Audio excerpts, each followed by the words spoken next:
Hey everybody, it's Ron from Pick Dawgz. This is Ron's Rundown. We're going to go over the MLB game scheduled for Monday, May 27th, 2024. Now, if you like what you see, make sure to give this video a big thumbs up and subscribe to our channel. Don't forget to put your baseball picks in the comments section below. And if you're looking for my best bets, you can find those at the Premium Picks tab at pickdawgz.com. Alrighty, here we go. Here are the games for Monday, Major League Baseball. First up, we see the Boston Red Sox taking on the Baltimore Orioles. Cooper Criswell and Cole Irvin are your projected starters.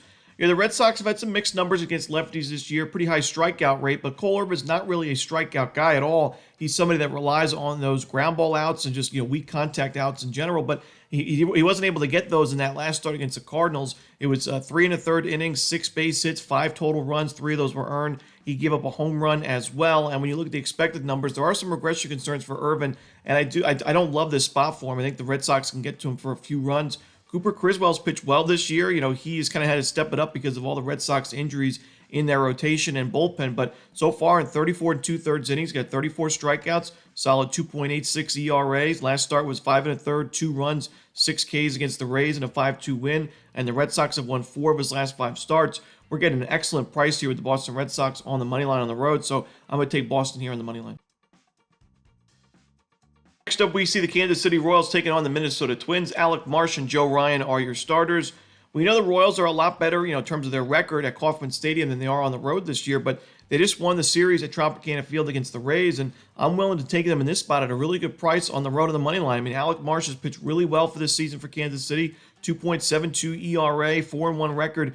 I do expect some regression. He's got less than a strikeout per inning. The walks here and there have been an issue, but until we see, he's just been very consistent. A guy that can go out there and give you 3 earned runs or fewer almost every start. Only one start this year he gave up more than 3 runs, and that still was a win for the Royals. In fact, they've only lost 1 of his games this season, so he's been a very profitable pitcher. Joe Ryan has not fared too well at Target Field this season with an ERA above 5.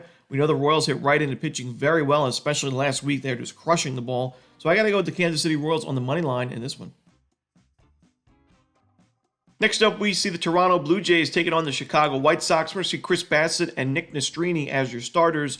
I think Chris Bassett has really found his game. And while I'd much rather take him when he's pitching at Rogers Center because he has been a better home starting pitcher in his career in the last couple of years, I'm still willing to take him here against the White Sox. We know this White Sox lineup has struggled this season against lefties, against righties, and while they've had some moments, in the month of May, I still think that they are going to be in trouble here against Chris Bassett, who's his last 4 starts, 3 earned runs or fewer in all 4 of those games. His strikeout numbers have kind of been a little bit underwhelming, but he does a good job of keeping the ball on the ground. He just faced this White Sox lineup, of course, last week and went 7 innings of shutout baseball in a 9-2 Blue Jays win, while Nick Nastrini on the other side, we know, has struggled in the starting pitching role especially, and against these Blue Jays in only 3 1/3 innings, 7 base hits and 8 earned runs, 9 total runs, and that, of course, was the same game that Bassett was on the mound. So he had 6 walks allowed in that game as well, no strikeouts. I can't get there with Chicago in this one. Give me the Blue Jays laying the 1.5 runs on the run line.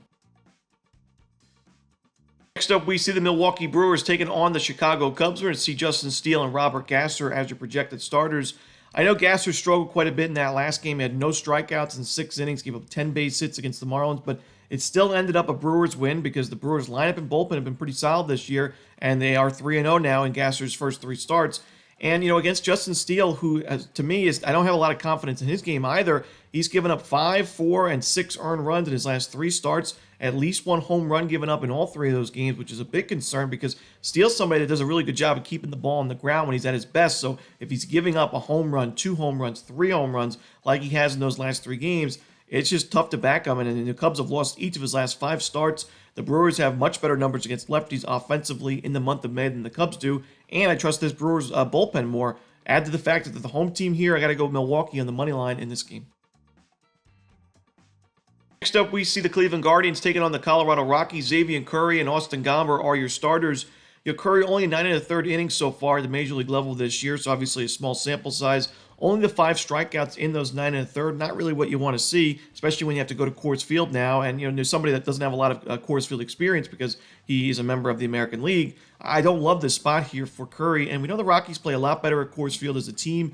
Gomber has just been excellent this season. I mean, 2.76 ERA. I do expect regression at some point. He's only got 41 Ks in 58 and 2/3 innings. But, I mean, that last start against the Oakland A's, 8 innings of 1-run ball. He's given up 1 earned run or fewer in each of his last 4 starts. And that includes a Coors Field game against the defending World Series champions in the Texas Rangers. It was 6 and 2/3 innings, 1 earned run, and 5 strikeouts. The Rockies have won each of his last 3 starts.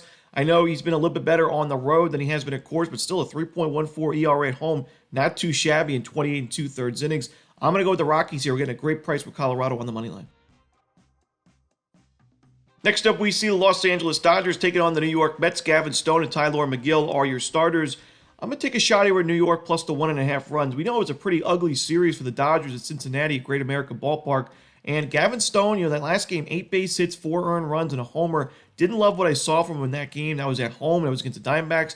It was a 7-3 outright loss. And it wasn't really just that Cincinnati series that was not great for the Dodgers. They also struggled in that Diamondback series, the series before. So I don't love the current form of the Dodgers. I obviously don't love the Mets' current form either. But Megill has been better at home in his career. I also thought he struggled a little bit in that first few innings of that game against the Guardians. But once he found his game and settled in, and we've got to remember it was his first start back from injury, he pitched pretty well for New York, and he gave him a chance to win. He only gave up, I think, 3 runs by the end of that start, so it was a 3-1 final score. But I think if Megill can continue, pitch 5 to 6 quality innings, and earn those strikeouts like he did against Cleveland, he'll be able to keep the Mets competitive. I know the Mets, like I said, it's not been pretty recently, but I think at this kind of price, with how poorly the Dodgers have played recently, it's worth a shot taking the Mets plus 1.5 runs on the run line at Citi Field. Next up, we see the St. Louis Cardinals taking on the Cincinnati Reds. We're going to see Lance Lynn and Nick Lodolo as your starters. I mentioned I don't love backing Nick Lodolo when he's pitching at Great American Ballpark, and so far this season, an ERA above 4.4 at home, and it's a small sample size, but Lodolo's also returning from the 15-day IL in this game, and facing a Cardinals lineup that we knew in the month of April really struggled offensively, but they've made some big improvements, and mostly against right-handed pitching, but even against lefties like Lodolo, I just think St. Louis in general has had more competitive at-bats and just led to better, numbers offensively in terms of the run scoring. But I think Lance Lynn, last game against the Orioles, it was a nice bounce-back star for him, 6 innings, no earned runs, just one unearned run, and it was a 3-1 Cardinals victory. He had 5 strikeouts in that game, makes it 5 or more Ks in his last 3 starts. So I think he's been more competitive himself. I'm going to go with the St. Louis Cardinals. I also love their bullpen. I think, when you look at St. Louis's bullpen, some of the best expected numbers in baseball right now. So give me the Cardinals on the money line in this game. Next up, we see the Washington Nationals taking on the Atlanta Braves. Mitchell Parker and Charlie Morton are your starters.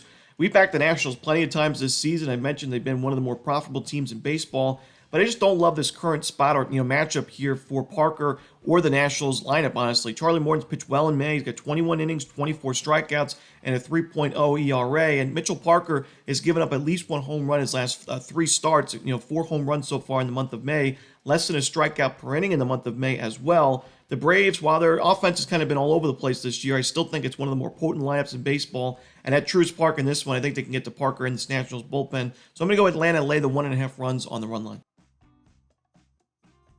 Next up, we see the San Francisco Giants hosting the Philadelphia Phillies. Taijuan Walker and Blake Snell, the former Philadelphia Philly, going at it in this one. And I think we finally have our first spot to back Blake Snell this season. He was able, even though he didn't pitch too well himself, the Giants were able to win that last game for him, 9-5 in extra innings. It was the first victory for the Giants with Snell on the mound. And it was nice to see him have that strikeout stuff going. Even though the control was off and he struggled, he had 5 Ks in 3 1/3 innings. And I've mentioned the early season struggles for Blake Snell teams, but now you're facing the Philadelphia Phillies. I know it's a tough lineup, but we got to remember that they're coming off the Coors Field series against the Rockies, their last game on Sunday. No days off in between that series and this one. So I do expect some fatigue bats. We've seen that this season and in years prior when teams are coming off those Coors Field series. They don't get that day off in between. They usually have a clunker or two offensively afterwards. I think the Phillies might be in trouble here offensively, and Taijuan Walker is not my favorite option to back. I've mentioned that a few times. Now, he has won, the Phillies have won a majority of his starts, but he has struggled. He's given up a lot of sharp contact, a lot of home runs. His strikeout numbers have been all over the place. The control's been all over the place. So I think the Giants can get to him. Their offense is red hot as well, San Francisco's. So give me the Giants in this one on the money line. Next up, we see the Miami Marlins taking on the San Diego Padres. Trevor Rogers and Michael King are your starters. I think this is actually a good matchup for Trevor Rogers and a good spot for him to get going here. He pitched really well against Detroit back on May 15th and struggled against a really tough Brewers lineup the next start. But now you're facing a San Diego lineup that we've mentioned in the month of May. They have been miserable against left-handed pitching. We saw it against Carlos Rodon most recently in the New York Yankees. And I think Rogers actually can pitch pretty well, 5-6 decent innings. Michael King has been inconsistent, but he struggled mostly at Petco Park with an ERA above 5. So I think the value is certainly there with Miami in this one. I'm going to take the Marlins on the money line. Next up, we see the Houston Astros taking on the Seattle Mariners. Framber Valdez and Bryce Miller are your starters. Now, we know this is a big-time AL West rivalry series, and these two teams played at the beginning of the month, and both starting pitchers were able to pitch in that series. You know, Framber, he struggled in that one, 5 earned runs, 9 base hits, 2 home runs, and a 5-0 Mariners loss, 5 1/3 innings. But Bryce Miller also did not pitch too well against Houston, while the Mariners still won that game 5-4. He gave up 4 earned runs and 2 home runs as well, and I believe 5 innings or 6 innings or so. And, to me, when you look at Bryce Miller, he's just struggled mostly on the road. I mean, he's got an ERA of 4.76. We know most recently in his games against the Yankees and Orioles, he struggled mightily in those games, but both of those were at Yankee Stadium and Camden Yards. So returning here at T-Mobile Park, where he's got that sub-3 ERA, over a strikeout per inning, a very low opponent's batting average, much lower home runs per 9. I think Miller can pitch pretty well in this start. And Framber, it's not that he struggled in that game against Seattle this year, but he also last year did not pitch too well against the Mariners in a few outings. So I do worry about that in this one. I think Seattle can get to him, and we know Framber 8 earned runs and 3 bombs in that last game against the Angels. So he's not really in great form right now either. We know Miller struggled, but so is Framber. So give me the Seattle Mariners in this one. I also trust their bullpen a little bit more. I'm going to take them on the money line. And that's it. Those are the games for Monday in baseball. Hope you enjoyed this video. If you did, don't forget to hit that like button and subscribe. And don't forget to put your baseball picks in the comments section below. Again, if you're looking for my best bets, you can find those at Pickdawgz Premium. There's also a link in the description. As always, this is Ron Romanelli. Good luck.